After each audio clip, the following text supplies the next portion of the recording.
ডিমের ঝোল খেতে খেতে বোর হয়ে যাচ্ছ?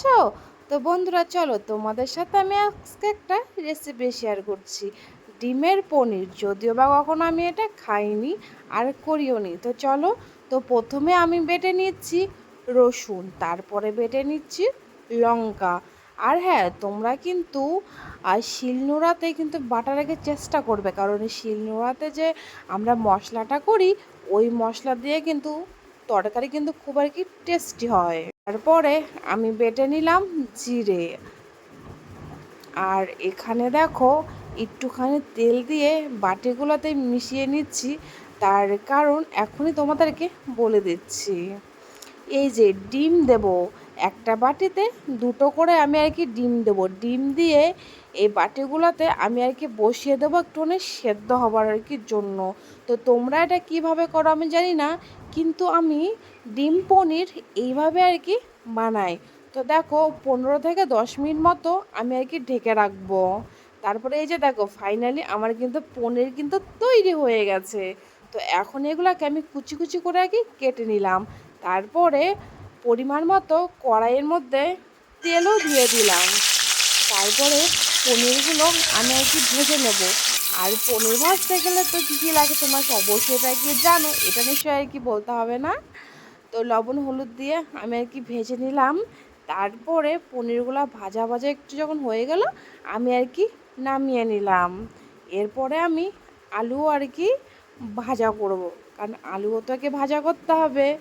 তো আমার আলুটা যখন একটু লাল লাল আর কি হয়ে যাবে তখন কিন্তু আমি আর কি নামিয়ে নেব। আর লবণ হলুদ দিয়ে যেমনটা তোমাকে ভাজিয়ে করো ঠিক সেভাবে আর কি ভেজে নেবে আলুটা।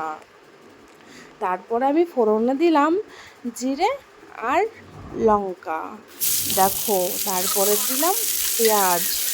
আরও একটা জিনিস দিয়েছি কিন্তু গরম মশলার সাহায্য কিন্তু তোমরা আর কি দিতে পারো।